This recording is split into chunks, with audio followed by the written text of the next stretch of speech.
वजीर आजम नरेंद्र मोदी ने आज तिरुपति के श्री वेंकटेश्वर मंदिर में की पूजा। वजीर आजम तेलंगाना में इंतखाबी रैलियों और रोड शो के बाद हैदराबाद के अमीरपेट गुरुद्वारा में मत्था टेकेंगे और कोटि दीपोत्सव में भी करेंगे शिरकत।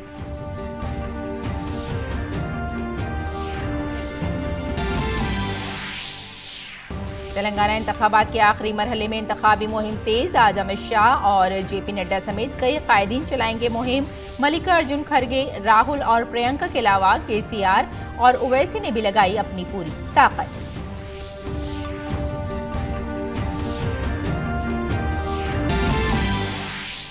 सिलक्यारा टनल में ऊपर से वर्टिकल ड्रिलिंग का काम शुरू हुआ। मजदूरों और उनके अहले खाना के दरमियान बातचीत के लिए बनाई गई इजाफी पाइपलाइन। तमाम कारकुन महफूज। अब सुरंग में वर्टिकल ड्रिलिंग शुरू।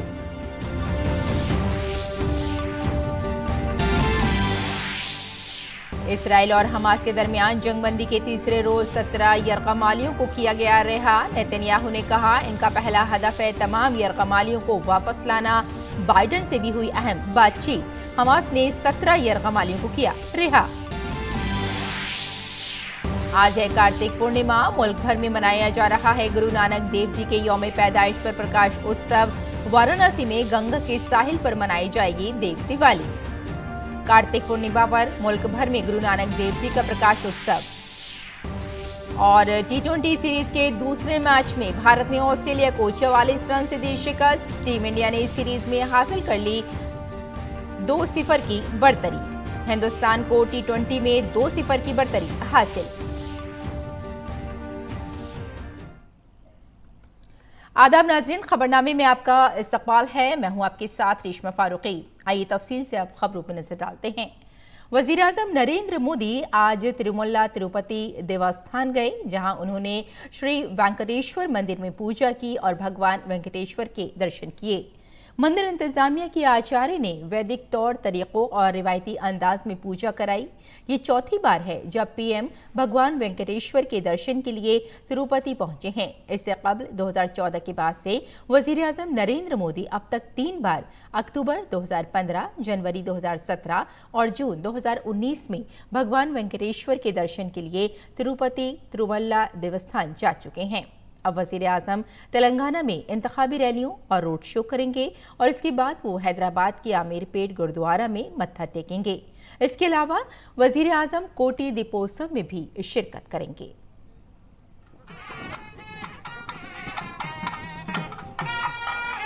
तिरुमला पहाड़ियों पर वाक़ई भगवान श्री वेंकटेश्वर का मंदिर हिंदुस्तानी सकाफत की इबादत गाहों में दुनिया भर में मशहूर है।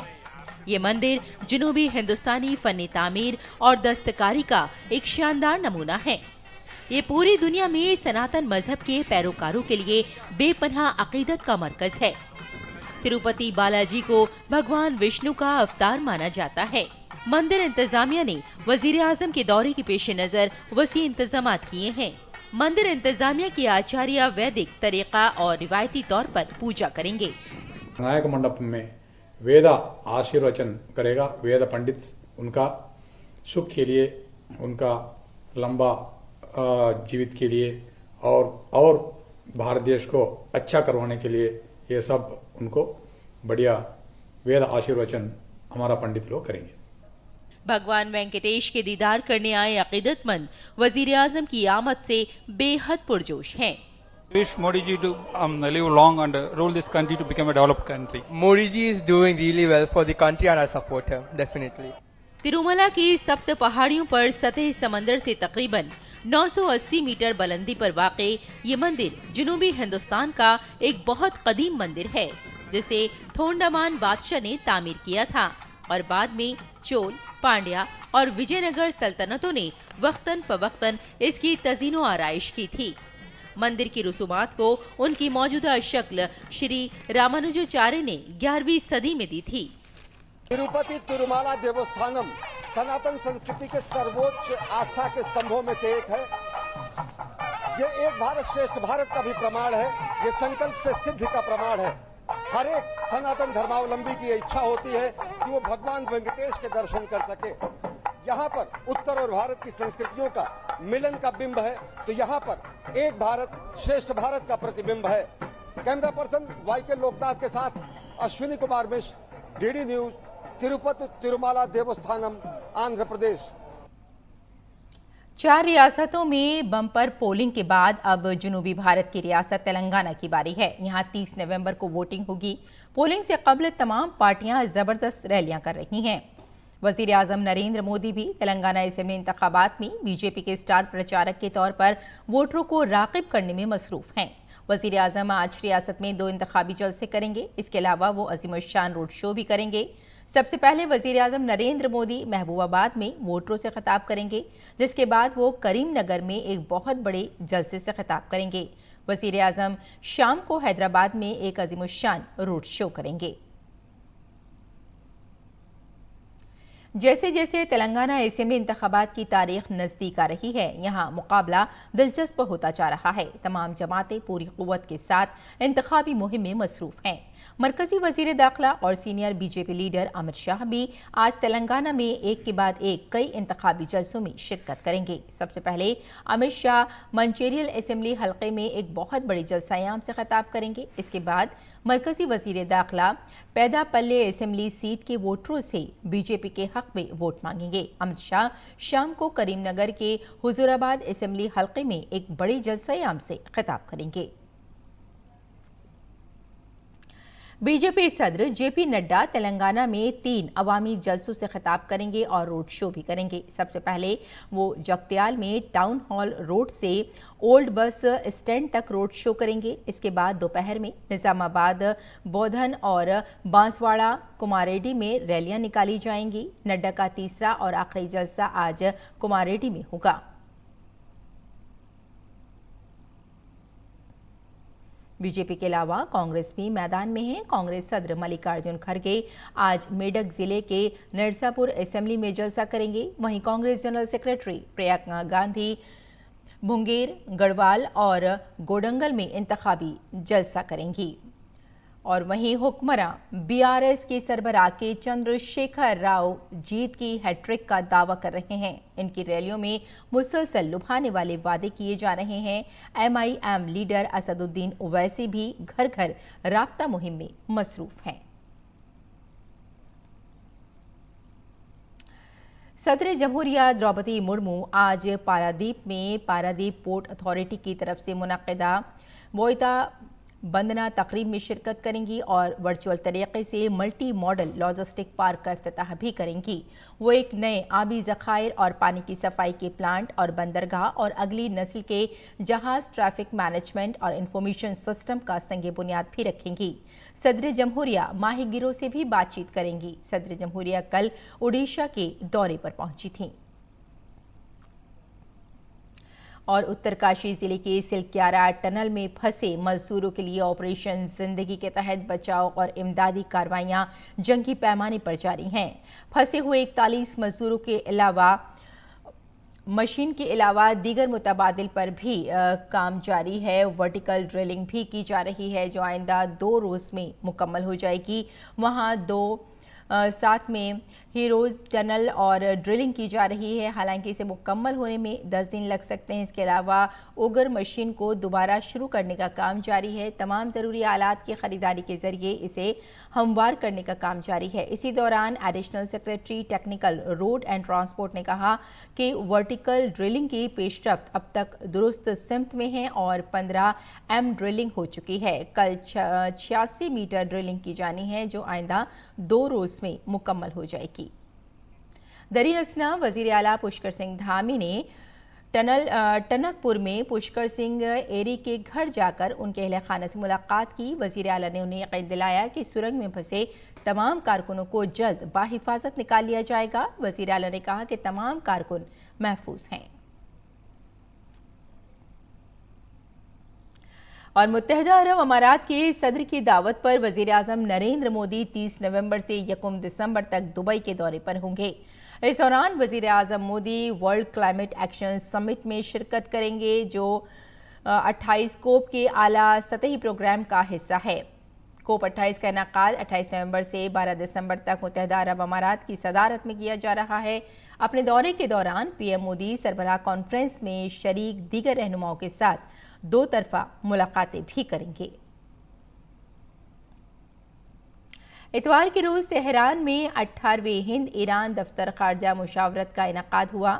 खारजा सेक्रेटरी विनय क्वात्रा और इस्लामी जमहूरिया ईरान के सियासी उमूर के नायब वजीर खारजा डॉक्टर अली बाकर ने इस इजलास की मुश्तरका सदारत की। दोनों ने दो तरफा ताल्लुकात के तमाम पहलुओं का जायजा लिया, जिनमें चाबहार बंदरगाह, सियासी उमूर, तिजारती और इक़्तिसादी मामलात, सकाफती तबादले, अवाम के दरमियान रवाबित, ज़रई ताउन और सलाहियत साजी के इक़दाम शामिल हैं।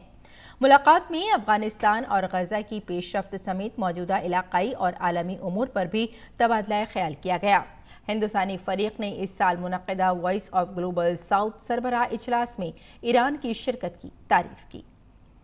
सेक्रेटरी खारजा विनय क्वात्रा ने ईरान के नायब वज़ीर बराए इक़्तिसादी डिप्लोमेसी डॉक्टर मेहदी सफ़ारी से भी मुलाकात की और दो तरफा तिजारती और इक़्तिसादी ताल्लुकात को मजबूत बनाने के तरीक़ों पर तबादला ख्याल किया। कौमी तहक़ीक़ाती एजेंसी ने पाकिस्तान की हिमायत याफ्ता गज़ो हिंद मॉड्यूल के से कई रियासतों में छापे मारे। ये छापे मध्य प्रदेश के देवास, गुजरात के गढ़सोमनाथ, उत्तर प्रदेश के आजमगढ़ और केरला के कोझिकोड जिले में मुश्तबा अफराद के ठिकानों पर मारे गए। छापों से मुश्तबा अफराद के पाकिस्तान में मुक़ीम हैंडलर्स के साथ रवाबित का भी इंकशाफ हुआ, जिनके अहाते की आज तलाशी ली गई। ये मशकूक हरबों से मुकाबला कर रहे थे और गज़ो हिंद के बुनियाद परस्त भारत मुखालिफ नज़रियात को फैलाने में मुलव्विस थे। NIA की तहक़ीक़ात के मुताबिक क़याम के नाम पर बाअसर नौजवानों को बुनियाद परस्त बनाया जा रहा है, जैसे कि इरादा था। इस ग्रुप को पाकिस्तान में मुक़ीम मुश्तबा अफराद चला रहे थे। और दिल्ली में हवा के मेयार का इंडेक्स संगीन ज़ुमरे में दर्ज किया गया है। मुसलसल बढ़ती हुई आलूदगी एक तशवीशनाक मौजू बन गया है। दिल्ली के कई इलाकों में AQI 400 से ज़्यादा रिकॉर्ड किया गया। आलूदगी की वजह से बिनाई में भी काफ़ी मुतासिर हो रही है। बढ़ती हुई आलूदगी की वजह से लोगों को सेहत से मुताल्लिक़ मसाइल का सामना करना पड़ रहा है। आज कार्तिक पूर्णिमा है। ऐसा माना जाता है कि गुरु नानक देव जी की पैदाइश इसी दिन हुई थी। सिख बिरादरी आज का दिन रोशनियों के त्यौहार के तौर पर मनाती है। गुरु नानक देव जी के यौम पैदाइश पर गुरुद्वारों को फूलों से सजाया गया है। गुरुद्वारों में गुरु ग्रंथ साहिब को पढ़ा जाता है और लंगर लगाया जाता है। गुरु नानक का सबसे अहम पैगाम ये था कि खुदा एक है और हर इंसान बराह रास्त खुदा तक पहुंच सकता है।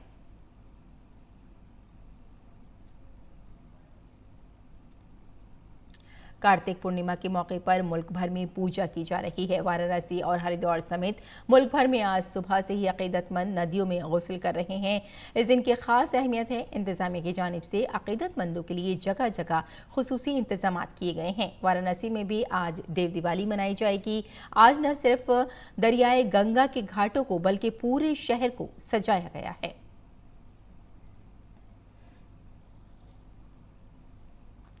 वज़ीर आज़म नरेंद्र मोदी ने कार्तिक पूर्णिमा और देव दिवाली के मौके पर मुबारकबाद पेश की है। उन्होंने सोशल मीडिया पोस्ट में कहा, कार्तिक पूर्णिमा और देव दिवाली के मुक़द्दस त्यौहार के लिए नेक ख्वाहिशात जो अक़ीदत और इबादत की भारतीय रिवायत में सामने आती है। मेरी दुआ है कि ये मौका मुल्क भर में मेरे कुनबे के अफराद की ज़िंदगियों में नई चमक और वलवला लाए। मरकजी वजीर राजनाथ सिंह ने कार्तिक पूर्णिमा और देव दिवाली के मौके पर नई ख्वाहिशात का इजहार किया है। उन्होंने अपनी सोशल मीडिया पोस्ट में कहा, कार्तिक पूर्णिमा और देव दिवाली पर आप सबको नई ख्वाहिशात।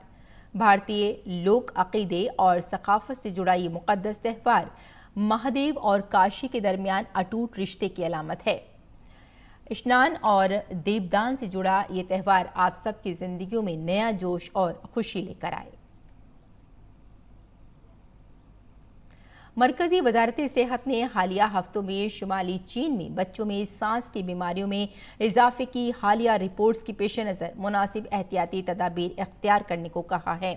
मौजूदा इन्फ्लुएंजा और सर्दी के मौसम को मद्देनज़र रखना ज़रूरी है, जिसकी वजह से सांस की बीमारियों में इजाफा हुआ है। भारतीय हुकूमत इस पर गहरी नज़र रखे हुए है।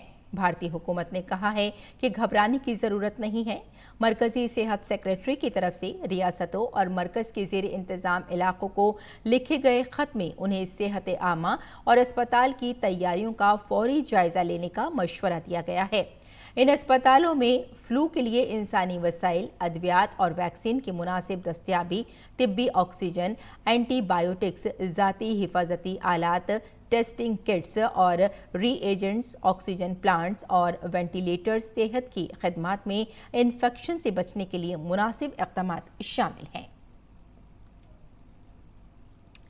और गैर मुल्की खबरों में, गजा की जंग में बंदी का आज चौथा और आखिरी दिन है। इसराइल और हमास के दरमियान जारी जंग बंदी के तीसरे रोज हमास ने 13 इसराइली यरगमालियों और 4 गैर मुल्की शहरियों को रिहा कर दिया। हमास ने गजा में यरगमालियों को रेड क्रॉस के हवाले किया। गैर मुल्की यरगमालियों में 3 थाई शहरी और 1 रूसी शहरी शामिल हैं। इससे कबल गुज़िश्ता रोज़ हमास ने 17 यरगमालियों को रिहा किया था और जंगबंदी के पहले रोज़ 24 यरगमालियों को रिहा किया गया था। इसी दरमियान हमास ने कहा कि अगर रिहाई पाने वाले फ़लस्तीनियों की तादाद बढ़ाने की संजीदा कोशिश की गई तो वो जंगबंदी में तोसी पर गौर करेंगे। इसराइल और हमास के दरमियान जंगबंदी का आज आखिरी दिन है। इस दौरान गजा वालों को राहत मिली है। अक़वाम मुत्तहिदा ने गुज़िश्ता माह शुमाली गजा के लिए इंसानी इमदाद की सबसे बड़ी खेप भेजी है।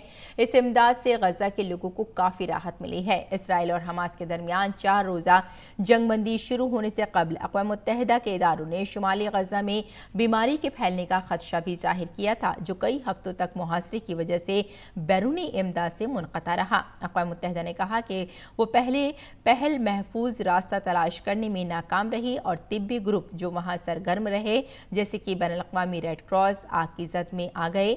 यूनिसेफ ने अक़वाम मुत्तहिदा की दीगर एजेंसियों के साथ 5 ट्रकों के काफिले में हिस्सा लिया, जो बच्चों के लिए तवानाई वाले बिस्किट, विटामिन की गोलियां और मेडिकल किट्स फराहम कर रहे हैं। अक़वाम मुत्तहिदा की बच्चों की एजेंसी के अफसर जेम्स आइलैंडर ने कहा कि उन्होंने सैकड़ों गजा के बाशिंदों को दूसरी सिमत जाते देखा है। गजा वालों को खदशा है कि अगर 4 रोज़ा जंगबंदी में तोसी ना की गई तो इसराइली बमबारी दोबारा शुरू हो जाएगी। इसराइली वज़ीर आज़म बेंजामिन नेतन्याहू ने अमरीकी सदर जो बाइडन से फ़ोन पर बात की।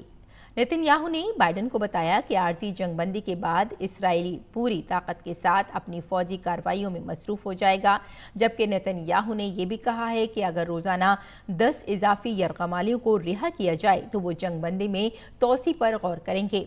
वाज़ेह रहे कि जंगबंदी मुआहदे में सालिस मुल्क कतर के साथ जंगबंदी को आगे बढ़ाने पर इत्तफाक किया गया था। उधर चीन में सांस की बीमारियों के मरीजों की तादाद में मुसलसल इजाफा हो रहा है। चीन से शुरू होने वाली इस नई बीमारी के बारे में दुनिया भर में बहस जारी है। बच्चे इस बीमारी से सबसे ज़्यादा मुतासिर होते हैं। अस्पतालों में बढ़ती हुई भीड़ तशवीशनाक है। काबिल ज़िक्र है कि WHO ने चीन से इस मामले पर तफसीली रिपोर्ट तलब की थी। ताहम WHO का कहना है कि चीन में फैलने वाली इस हालिया बीमारी में कोई नया या गैर मामूली उनसुर नहीं पाया गया है। चीन ने सांस की बढ़ती हुई बीमारी की वजह से कोविड-19 की पाबंदियां खत्म करने का ऐलान किया है। और आइए नाज़रीन, अब नजर डालते हैं दिल्ली से शाये कुछ उर्दू अखबारात पर।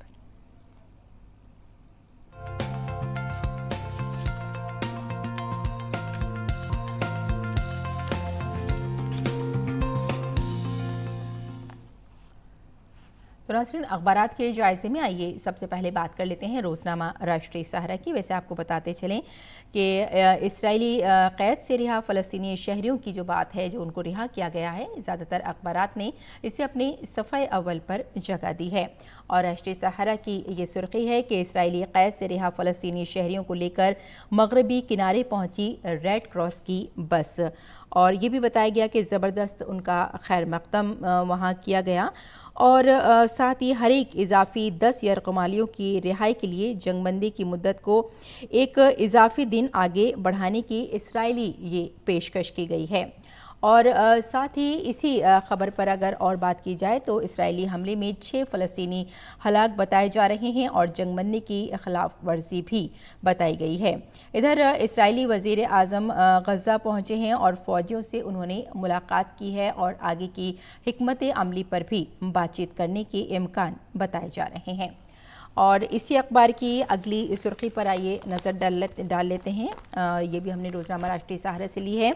अदालतों में जाने से न घबराएं, यौम दस्तूर पर जस्टिस चंद्रचूड़ का मशवरा है। आपको बता दें कि मुल्क भर में कल यौम आइन मनाया गया था और यौम आइन के मौके पर सदर द्रौपदी मुर्मू ने सुप्रीम कोर्ट में आइन के मेहमान डॉक्टर भीमराव अंबेडकर के मुजस्समे की नकाब कुशाई की थी और चीफ जस्टिस DY चंद्रचूड़ की पहल पर माहिर कानून डॉक्टर अंबेडकर के मुजस्समे की नकाब कुशाई की गई थी। और इस मौके पर जस्टिस चंद्रचूड़ का ये मशवरा था कि लोग अदालतों में जाने से ना घबराएं, अदालतों में उनकी सुनवाई की जाएगी। और आइए अब नज़र डाल लेते हैं अगली सुर्खी पर।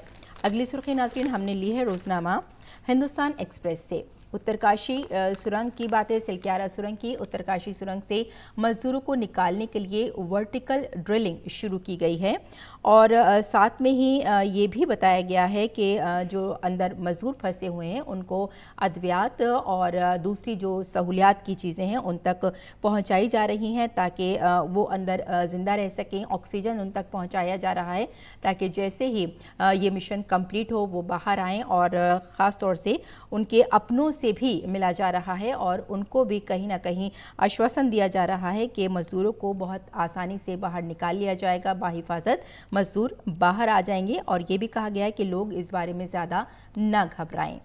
और अब नज़र डाल लेते हैं अगली सुर्खी पर। अगली सुर्खी भी नाज़रीन इसी अखबार की है। ख़वातीन रिजर्वेशन से मुल्क को तरक्की याफ्ता बनाने में मदद मिलेगी। वज़ीर आज़म नरेंद्र मोदी का ये बयान है। मुल्क 26 नवंबर को कभी नहीं भूल सकता। हम सब जानते हैं कल वज़ीर आज़म नरेंद्र मोदी ने मन की बात प्रोग्राम में कई अहम निकात पर अपने ख़यालात का इजहार किया था। ख़ास तौर से ख़वातीन पर उन्होंने बात की, जो रिजर्वेशन मिला है ख़वातीन को उससे मुल्क उन्होंने बताया कि तरक्की करेगा और साथ ही 26 नवंबर को कभी नहीं भूल पाएंगे। और साथ ही वज़ीर आज़म नरेंद्र मोदी ने मन की बात में सफाई की जो बात थी उससे भी उठाया है। कहा है कि सफाई कौमी जज्बे की अलामत है। पानी के तहफ़्फ़ुज़ की भी बात की है। पानी का तहफ़्फ़ुज़ ज़िंदगी बचाने से कम नहीं है। यानी वज़ीर आज़म नरेंद्र मोदी ने प्रोग्राम मन की बात में उन मुद्दों को ज़्यादा उठाया है जिससे एक बेहतर समाज के बारे में सोचा जा सकता है। पानी बेहद ज़रूरी है, साफ़ सफाई बेहद ज़रूरी है और साथ ही जो मुल्क में ख़वातीन की तरक्की है उस पर भी वज़ीर आज़म नरेंद्र मोदी ने मन की बात में अपने ख़यालात का इजहार किया था। और अब नज़र डाल लेते हैं अगली सुर्खी पर। आलमी तिजारत मेले की बात है। आलमी तिजारत मेले में 1.5 लाख से ज़ायद शायकीन की शिरकत बताई जा रही है और आपको बताते चलें कि आज इसका आखिरी दिन है। आज 27 नवंबर है और मेले ने एक दहाई का रिकॉर्ड भी तोड़ दिया है और साथ ही इससे पहले मेले में 1 लाख से ज़्यादा लोगों के आने पर पाबंदी थी, लेकिन इस बार ये रिकॉर्ड टूट चुका है। और मुंतज़िमीन की तरफ से ट्रेड फेयर में शायकीन की सिक्योरिटी के मद्देनज़र काफ़ी बेहतर इंतज़ाम किए गए हैं ताकि जो लोग ट्रेड फेयर आएँ उन्हें कोई भी मुश्किल का सामना ना करना पड़े। सफाई निज़ाम को बेहतर बनाने में ताउन करने वाले अफराद को एजाज़ से भी नवाजा गया है।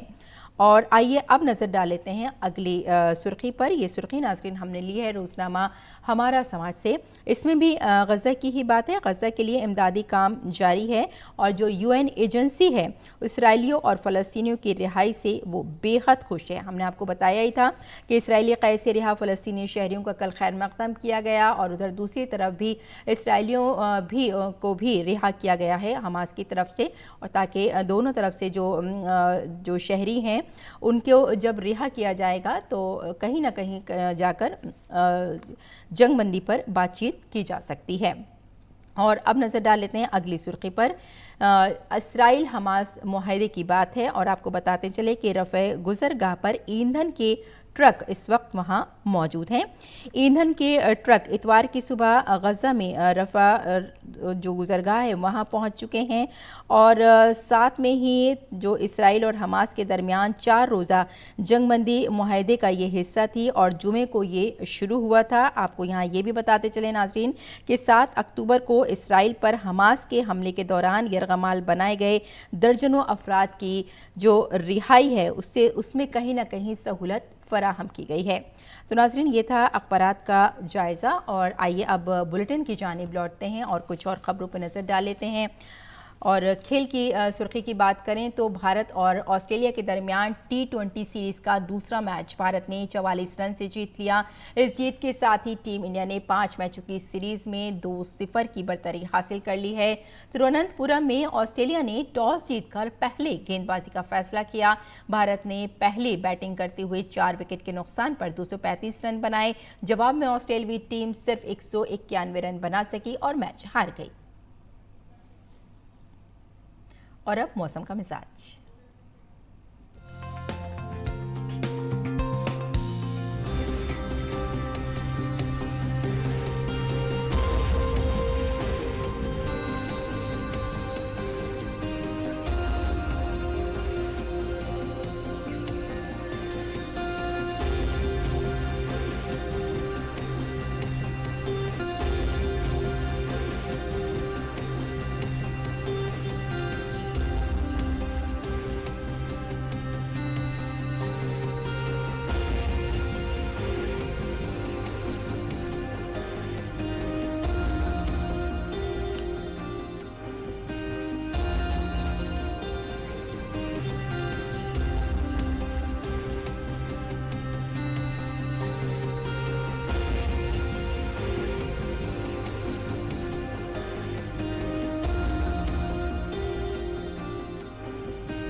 तो नाज़रीन, बुलेटिन में बस इतना ही, लेकिन जाने से पहले आइए आपको दिखाते हैं कार्तिक पूर्णिमा के मौके पर तमिलनाडु में बनाए गए सैंड आर्ट की झलकियां। आप इनसे महसूस हों और हमें ही इजाजत दें। आदाब।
क्या चल रहा है?